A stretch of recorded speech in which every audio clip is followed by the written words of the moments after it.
Puji nama Tuhan, kita masih bisa bertemu dalam sukacita yang dari Tuhan. Bapak Ibu, hari ini kita mau terus belajar hanya dari Tuhan. Dari Senin sampai Jumat, anak-anak kita, atau mungkin pada zaman kita menuntut ilmu, kita belajar ilmu bumi ini. Apa yang harus kita tahu tentang isi dunia ini. Tapi lihat, kita sama Tuhan belajarnya berapa kali. Jangan bilang saya belajar firman Tuhan hanya di gereja. Salah, Bapak Ibu. Setiap hari kita harus belajar. Seperti kita ingin mengetahui hal-hal apa, ilmu pengetahuan, perkembangan ilmu pengetahuan di dalam dunia ini. Firman Tuhan pagi ini tentang hidup yang berkenan kepada Allah. Kitab 1 Yohanes pasal yang kedua ayat 6, kalau sudah dapat kita baca bersama, 2, 3. Barang siapa mengatakan bahwa ia ada di dalam Dia, ia wajib hidup sama seperti Kristus. Ya, wajib, ada kalimat wajib. Kalau ada kalimat wajib, nggak boleh nawar-nawar. Kalau orang suka nawar itu di pasar. Sama Tuhan nggak bisa bilang, Tuhan boleh nggak 2 aja dari perintahmu aku lakukan, yang satunya dispensasi ya Tuhan. Nggak bisa. Tuhan bilang kalau kita mengatakan bahwa kita ada di dalam Tuhan, artinya kita percaya kepada Tuhan, kita mau hidup di dalam Tuhan, kita mau jadikan Tuhan itu Allah dalam hidup kita, Bapa kita, Raja atas hidup kita, maka kita wajib seperti Bapa kita. Pernah dengar buah jatuh tidak jauh dari pohonnya? Artinya apa? Biasanya kalau bapaknya seorang A, anaknya juga pasti seorang A. Ya. Kalau Bapak Ibu pernah lihat iklan di TV, anak kecil diajarin sama papanya, setiap sebelum mau tidur mereka di wastafel, mereka sikat gigi, anaknya ikut. Artinya anak itu sama seperti bapaknya. Jadi kalau Bapak kita sudah memberikan sebuah contoh dan teladan bagi kita, maka kita harus seperti Bapak kita. Amin. Betul? Saudara yang dikasih, kita sering menyebut kita anak Tuhan, tapi mungkin sifat-sifat Tuhan itu belum kita miliki. Kita ini disebut anak raja, tapi perilaku kita anak-anak rakyat biasa. Anak raja itu, coba perhatikan itu sekarang Pangeran William, ya, masa anaknya, contohnya bapaknya rapi, anaknya kayak bajunya compang-camping, gak mungkin. Dan duduknya itu terhormat. Jadi Tuhan mau hidup kita itu seperti yang kita sebut, saya anaknya si ini. Bukankah kita sering sekali menjadi batu sandungan bagi orang-orang di luar sana? Karena kita hanya menjadi orang yang baik itu, kita hanya menjadi orang yang wow gitu ya, rohani itu hanya dalam ruangan tertentu. Hanya pada waktu kita ada di gereja, wah kita menjadi kudus semua. Kita menjadi seperti kita ada di awan-awan, sudah nggak mikir lagi besok apa yang akan terjadi. Tapi Tuhan mau hidup kita ini konsisten. Tadinya kita dengar kesaksian, hidup ini harus konsisten. Mau berhasil, lakukan itu terus-menerus, jangan takut gagal. Kegagalan itu ada, jatuh bangun dalam hidup ini ada Bapak Ibu. Tapi kalau niat kita, Tuhan saya mau seperti Engkau, supaya aku berkenan kepadamu, supaya aku menjadi orang yang dibanggakan Tuhan. Tuhan bilang, lihat tuh anakku. Kita lihat peristiwa pada waktu Nuh ada di tengah-tengah bangsa yang sungguh-sungguh tidak peduli sama Tuhan, sungguh-sungguh bobrok moral mereka yang membuat Tuhan di sorga itu nangis. Tetapi satu orang, Tuhan memandang kepada Nuh bahwa dia orang yang saleh, orang yang benar kepada Tuhan.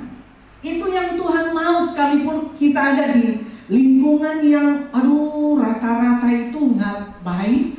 Tapi kalau kita ada di dalamnya, kita nggak boleh terpengaruh, tapi kita harus memberi pengaruh kepada lingkungan itu. Itu mestinya hidup kita kalau mau berkenan kepada Tuhan. Lingkungan nggak boleh mengalahkan kita, tapi kita yang membawa pengaruh terhadap lingkungan kita. Kalau lingkungan kita itu orang-orang yang omongannya tidak berkenan kepada Tuhan, maka jangan ikut-ikutan. Ya. Kalau anak-anak Gen Z katanya sekarang, wah istilah-istilahnya itu aneh-aneh, jangan ikut-ikutan. Ini banyak anak-anak di sini di sekolah, nggak usah ikut keren-kerenan. Justru di mata Tuhan tuh nggak keren. Ya istilah-istilah sekarang, makanya bahasa Indonesia tuh mulai kacau. Ya, anak-anak yang mengganti itu istilah ini loh udah bagus-bagus diganti. Ya. Nggak usah ikut tren yang jelek, tapi ikut trennya Tuhan yang selalu memberikan pengaruh baik dalam hidup kita. Saudara yang terkasih, dalam kitab Yohanes 15 ayat 16a berkata, bukan kamu yang memilih aku, tetapi akulah yang memilih kamu. Tuhan memilih kita dalam rancangan dan rencananya yang indah. Kita ada di sini juga, di ruangan ini bukan karena Bapak Ibu, saya mau pingin baik sama Tuhan supaya nanti saya yang memilih Tuhan. Enggak, Tuhan yang pilih kita dari sekian orang di luar sana. Tuhan jatuhkan pilihannya kepada Bapak Ibu. Tuhan matanya tertuju kepada Bapak Ibu.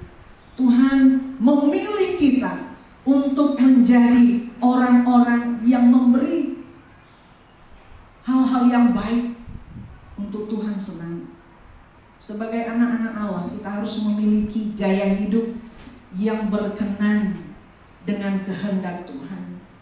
Yesus mengajarkan kepada kita dalam Matius pasal yang ke-5 ayat 39 dikatakan, janganlah kamu melawan orang yang berbuat jahat kepadamu, melainkan siapapun yang menampar pipi kananmu, berilah juga kepadanya pipi kirimu. Ini gak bisa instan, karena kita masih punya emosi, kita masih punya rasa, kita punya tubuh. Kalau kita ditinju orang, kalau Bapak Ibu bilang nggak sakit, Bapak Ibu bohong. Jangan Bapak Ibu udah jadi mayat. Mayat itu mau ditinju juga nggak masalah buat dia. Tapi ini proses hidup kita. Bagaimana kita bisa merelakan itu? Karena bukan karena kekuatan kita mampu menerima hinaan orang, cercaan orang, hal-hal kata-kata negatif dari orang, rancangan-rancangan yang tidak baik atas hidup kita. Tapi karena kuasa Tuhan ada dalam diri kita.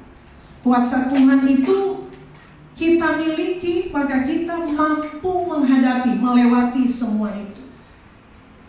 Saudara yang kekasih, hal ini menunjukkan kepada kita bahwa Yesus memiliki karakter atau sifat yang sangat rendah hati dan lemah lembut, yang mau menerima dengan rela suatu tindakan dan perbuatan yang tidak menyenangkan hati. Saudara, kita dituntut, kita punya karakter Kristus yang kuat. Karakter yang kuat, katakan karakter yang kuat. Kalau kita punya karakter Kristus yang kuat, apapun yang ada di sekitar kita itu gak akan mempengaruhi kita. Kita gak akan cepat sekali emosi, nggak akan kita cepat sekali menghadapi itu dengan gerasa gerusu. Tapi kita tahu itu bahwa saya punya karakter Kristus yang mau mengampuni orang, yang bisa lemah lembut terhadap orang lain, yang mau merendahkan hati satu dengan yang lain. Dalam Matius 5 ayat sampai 45 dikatakan di sana, kasihilah musuhmu dan berdoalah bagi mereka. Biasanya kalau kita berdoa itu yang kita ingat pertama apa? Orang yang baik sama kita, atau mungkin keluarga kita.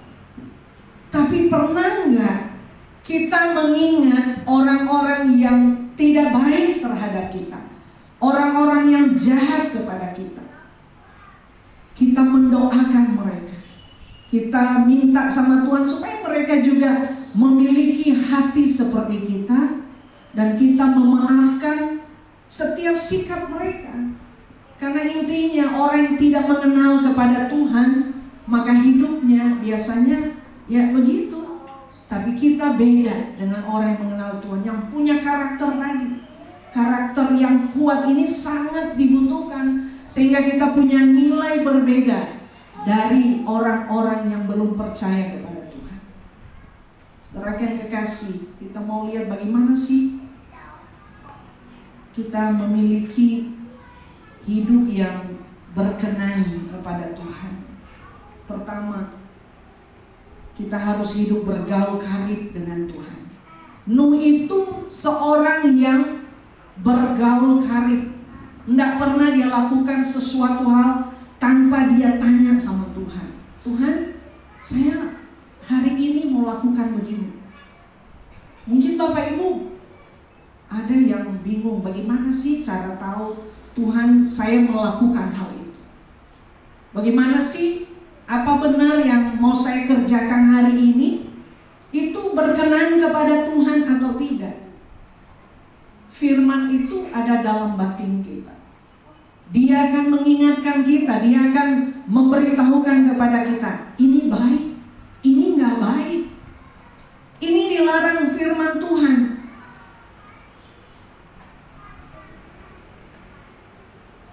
Ayub berkata, ketika aku mengalami masa remajaku, ketika Allah bergaul karib dengan aku di dalam kemahku. Ayub 29 ayat 4.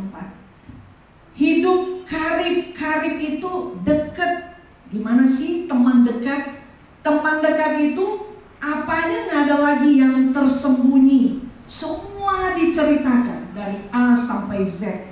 Itu teman karib namanya. Jadi kalau kita punya sesuatu yang nggak beres dalam hidup kita, kita punya persoalan dalam hidup, nggak usah cepat-cepat pergi ke rumah sebelah tetangga kita, tapi datanglah berlutut sama Tuhan. Ceritakan hal apapun kepadanya. Tadi lagunya apa? Yesus kaulah sahabat. Nah, selalu ada setiap waktu, setiap saat.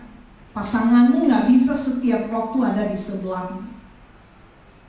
Papa mamamu gak bisa setiap waktu ada dalam hidupmu.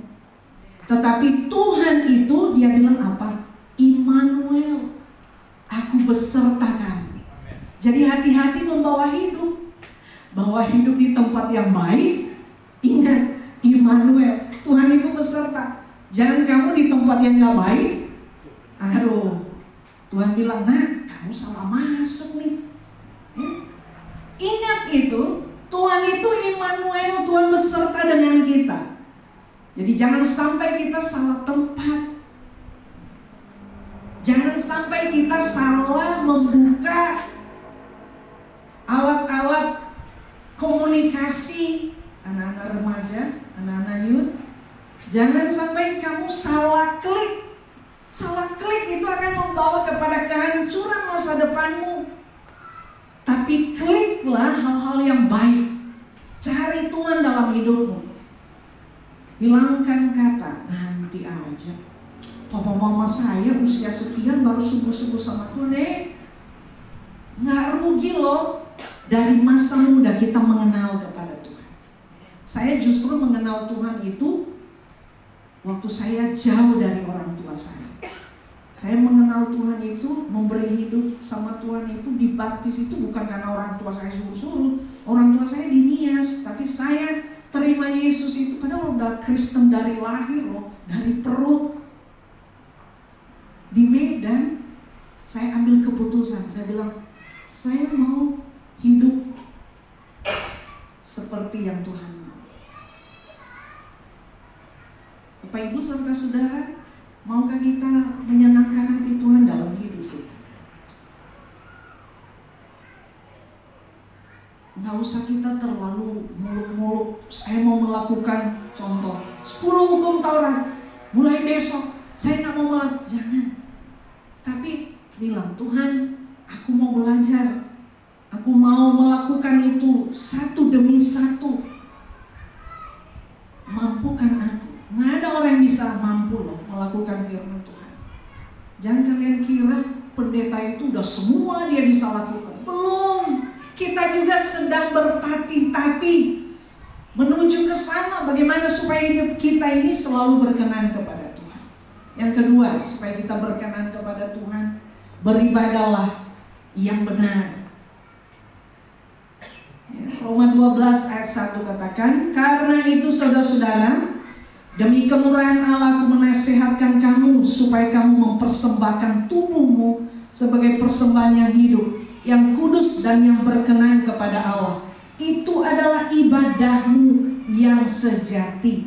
Mempersembahkan tubuh, banyak makna dari itu.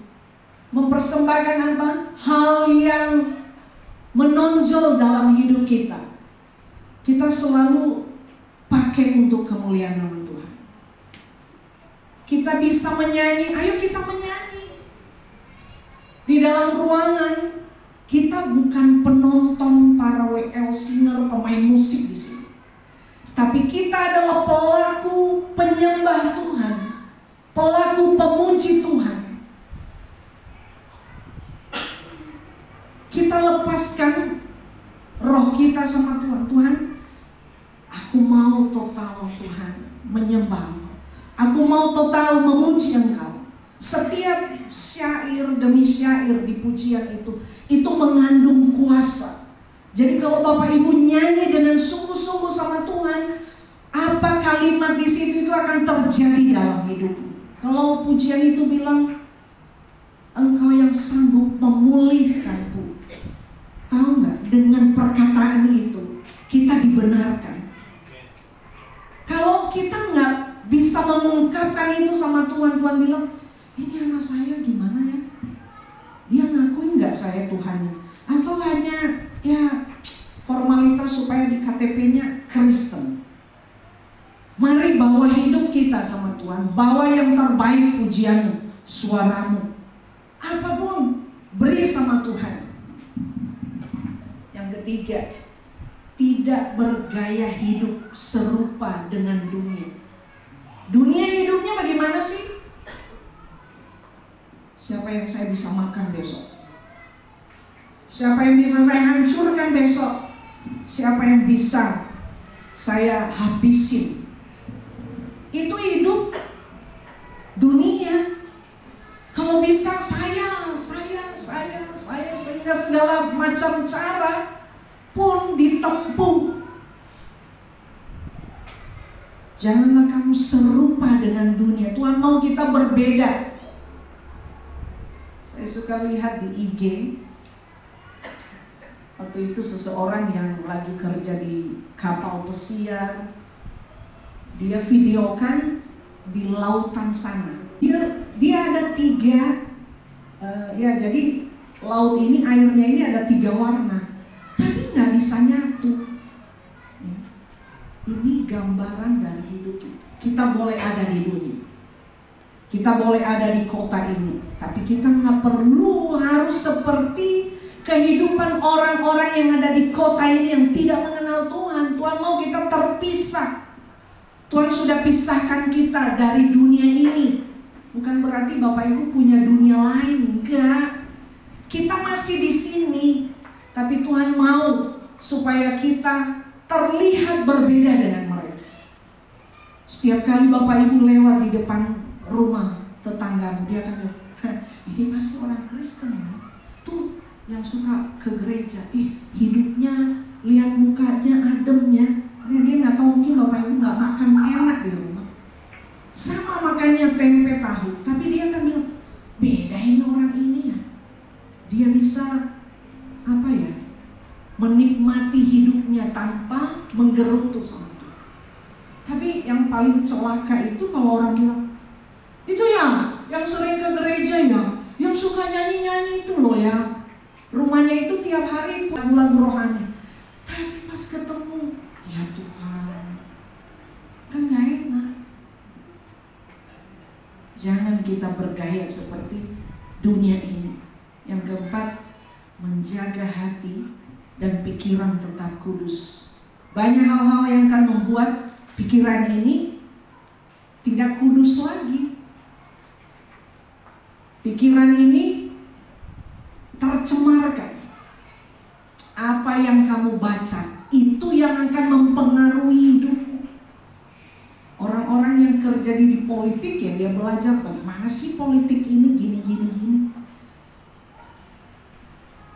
Kita yang belajar hal-hal kerajaan Allah, kehidupan kekal, kita harus belajar itu. Apa ya hal yang saya buat supaya berkenan kepada Tuhan? Bukan malah kita lebih mengejar dunia ini. Kamu mau kejar dunia ini segimana? Mengejar isi dunia ini Bapak Ibu seperti kita mengejar bayangan kita. Nggak akan nyampe-nyampe, capek. Tapi kalau kita mengejar maunya Tuhan, kita mengejar hidup berkenan kepada Tuhan, kita bisa sampai di sana. Amin. Harus punya tekad dalam hidup kita untuk kita menjaga hati kita di hadapan Tuhan, pikiran kita tetap kudus di hadapan Tuhan. Yang kelima itu, kalau kita mau berkenan kepada Tuhan, hidup dalam tuntunan Allah. Pada waktu kita mau berjalan, beri tanganmu sama Tuhan. Tuhan, pimpin aku. Seperti anak kecil, pada waktu dia akan menyeberang, papanya udah megang loh tangan anak ini. Tapi dia lepasin karena dia mau pingin cepat. Sesuatu pasti akan terjadi. Ini contoh aja ya, karena saya nggak mau kasih contoh yang lain nanti bisa salah. Pada waktu Williams ini usia SD, belum lah TK. Pada waktu awal-awal Botani Square itu dibangunkan ya. Ya biasalah dulu ya, kita weekend lah ajak jalan anak-anak, biar hanya jalan. Ini anaknya kan aktif ya, kita udah pegang gitu ya, karena kita tahu itu ada eskalator. Ya Tuhan, kita baru masuk dia lepas tangannya dari kita, genggaman kita. Tahu apa yang terjadi? Itu tangannya masuk itu di putarannya itu. Itu saya sampai berteriak. Kita kan hafal suara anak kita, sekalipun anak-anak banyak, tapi kita ada kepekaan. Itu anak saya itu, itu Williams itu saya pikir dia udah patah tangan. Bapak Ibu saudara-saudara, jangan seperti ini masa kecil dia yang lasaknya minta ampun. Jangan suka kita lasak sama Tuhan. Kalau Tuhan udah bilang gini, sini jalanmu ke kiri, udah nunduk wae, jangan suka membantah. Anak-anak, kalau orang tua sudah bilang jangan begini, jangan berontak. Orang tuamu itu tahu yang terbaik untuk hidup. Mana anak-anak muda di sini? Oke? Itu proses hidupmu akan menuju kepada kedewasaan. Karena kelak kamu juga akan memberitahukan itu kepada anak-anak. Mari kita hidup dalam tuntunan Tuhan. Mazmur 95 ayat 7 katakan, sebab dialah Allah kita dan kitalah umat gembalaannya dan kawanan domba, tuntunan tangannya pada hari ini, sekiranya kamu mendengar suaranya. Dia adalah gembala yang baik. Bapak itu gembala yang baik untuk kita. Dia sudah merancangkan hal-hal yang baik juga untuk kita. Sebagai orang tua, sesusah-susahnya orang tua itu ada rancangan, sekalipun itu mungkin belum nyampe ke sana. Tapi dia mulai coba. Aduh, anak saya udah mulai SD. Bagaimana supaya dia bisa SMP? Dia udah mulai memikirkan ke sana. Entah itu nyampe apa enggak program itu, dia udah pikirkan. Apalagi bapakmu yang di surga. Bilang, apalagi bapakku yang di surga. Bapa kita yang di surga itu tahu persis apa yang cocok untuk hidup kita. Amin. Kau bilang, aku tahu Tuhan. Tuhan bilang, iya nak, ikut dalam tuntunanku, maka kau akan mencapai hal itu. Yang keenam, senang memuji Allah. Kalau kita mau berkenan kepada Tuhan, kita setiap waktu harus memuji Tuhan. Mazmur 119 ayat 164 dikatakan, 7 kali dalam sehari aku memuji-muji Engkau karena hukum-hukum-Mu yang adil. Bapak Ibu, 7 kali memuji Tuhan dalam sehari. Berapa kali kita memuji Tuhan dalam sehari? Kalau tetangga kita punya ciri khas senang tiap hari, sampai hampir-hampir saya bisa hafal doa-doa mereka karena udah orangnya nyanyi di tempat-tempat mereka, kasetnya diputar lagi. Bapak Ibu, jangan kira kalau Bapak Ibu tiap hari dari pagi sampai malam putar kaset Tuhan sudah senang. Enggak. Karena yang Tuhan dengar itu mesin. Yang Tuhan mau itu kita. Karena pujian itu harus dari hati. YouTube itu punya hati enggak? Enggak punya hati. Enggak punya hati YouTube itu. Yang punya hati itu kita. Kita harus biasakan memuji Tuhan. Kita harus biasakan memuliakan Tuhan. Orang bilang memuji Tuhan itu hanya di gereja. Memuji Tuhan, apa sih memuji Tuhan? Itu loh tepuk-tepuk tangan. Bukan masalah tepuk tangan, tapi hatimu yang mengungkapkan semua kebaikan Tuhan, semua perkara Tuhan yang kamu alami dalam hidup. Itu memuji Tuhan.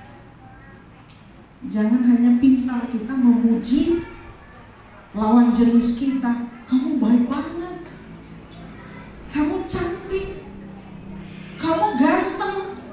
Sama Bapa di surga gak pernah bilang, Tuhan makasih ya, setiap hari aku hirup udara tanpa bayar. Terima kasih Tuhan, aku bisa kerja dengan kekuatan daripada Tuhan. Seseorang akan selalu senang memuliakan Allah dengan suaranya dan maupun musik, oleh karena hidup yang selalu dekat kepada Tuhan. Yang terakhir, berada di lingkungan yang benar. Amsal 13 ayat 20 mengatakan, siapa bergaul dengan orang bijak menjadi bijak, tetapi siapa berteman dengan orang bebal menjadi malang. Hidupnya akan menderita. Bergaul akrab dengan Tuhan. Kita harus selalu ada di lingkungan yang benar. Di mana lingkungan yang benar? Di lingkungan orang-orang yang takut Tuhan. Terus nggak boleh ya ada di lingkungan orang yang nggak mengenal Tuhan. Bukan begitu juga maksudnya. Tapi maksudnya kalau ada lingkungan yang kita udah tahu itu akan menjerumuskan kita di sana, sebaiknya kita menghindari dari lingkungan itu. Jangan mencoba menabrak arus yang kuat kalau kamu merasa nggak kuat untuk menolak itu. Dalam pelayanan, ada pelayanan di penjara, ada pelayanan di tempat-tempat pelacuran. Lah kalau penginjilnya nggak kuat iman, terus datang di tempat-tempat pelacuran, wah, kamu bukan yang membawa dia mengenal Tuhan, dia akan membawa kamu terseret seperti hidupnya. Jadi harus tahu posisi kita. Kalau kita bilang, aduh, saya nggak kuat melihat orang yang ya begitulah, jangan ada di sana. Jadi lingkungan yang benar itu akan mempengaruhi hidup kita. Lingkungan yang benar itu akan memberi sesuatu yang baik dalam kehidupan kita. Mazmur pasal yang pertama, ayat pertama dikatakan, berbahagialah orang yang tidak berjalan menurut nasihat orang fasik, yang tidak berdiri di jalan orang benar berdosa, dan yang tidak duduk dalam kumpulan pencemooh. Sebagai anak-anak Allah, kita harus hidup berkenan kepada Allah sama seperti Yesus Kristus yang telah hidup memberi contoh dan teladan bagi kita. Kita harus percaya kepadanya. Kita harus hidup kudus dalam seluruh kehidupan ini. Memiliki keintiman dalam doa. Hidup dalam tuntunan Roh Kudus seperti yang diuraikan tadi. Memuliakan Allah dalam pujian penyembahan. Bapak Ibu, percayalah bahwa kita telah berada dalam lingkungan yang berkenan kepada Allah kalau kita meresponi apa yang kita dengar di pagi hari ini. Mari kita berkenan kepada Tuhan dengan ketujuh uraian tadi, karena itu yang mau Tuhan dalam hidup kita.